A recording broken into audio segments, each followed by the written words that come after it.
Bonjour tout le monde, je suis Émeric, étudiant en tourisme du Cégep de Limoilou, campus de Charlesbourg.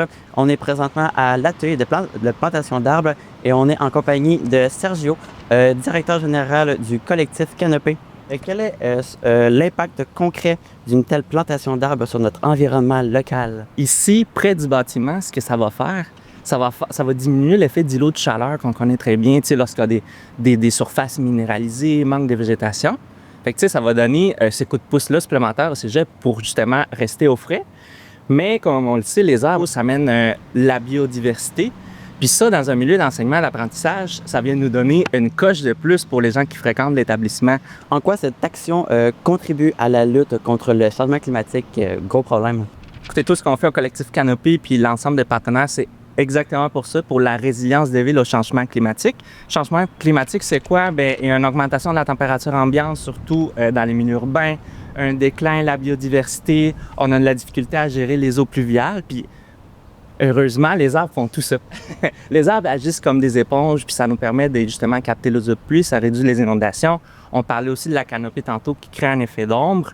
On veut parler des différents bienfaits aussi sur le plan psychologique et de la santé humaine, là, que c'est quelque chose qu'on néglige parfois quand on parle des changements climatiques, tous les impacts que ça a sur la santé. Donc, comme tu le sais, là, les arbres, ça vient cocher vraiment toutes les cases, là, puis on est vraiment en train d'agir au niveau des changements climatiques de plein fouet, là. Mais quel conseil que vous donneriez à une institution ou un citoyen qui souhaiterait verdir son lieu? À Québec, 75% des terrains sont privés. La ville n'agit pas sur le terrain privé.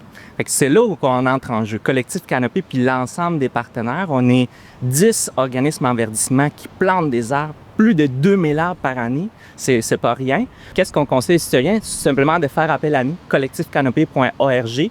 On fait un accompagnement vraiment complet. On propose des arbres aux gens. On est vraiment dans l'accompagnement justement pour nous assurer que ça répond à l'ensemble de leurs besoins.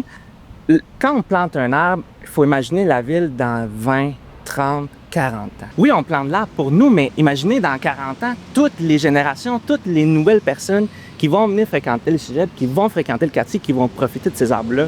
On est en train de donner un héritage inestimable, non seulement au cégep, mais au quartier, là. Pourrais-tu nous parler un peu de l'histoire du collectif Canopée?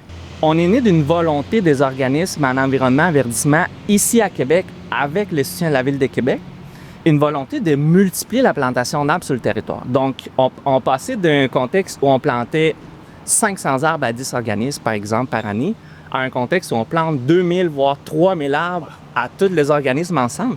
Donc, on vient vraiment donner ces coups de pouce supplémentaires pour pouvoir y arriver.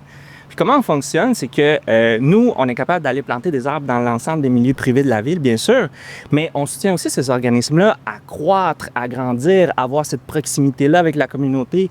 On n'est pas dans une dynamique de se remplacer, on est dans une dynamique de complémentarité puis de collectivité. En 2 années d'existence, on a planté plus de 5000 arbres. Québec, Lévis, puis plusieurs municipalités de Capitale-Nationale, Chaudière-Appalaches. Fait qu'Émeric, ça ne fait que commencer.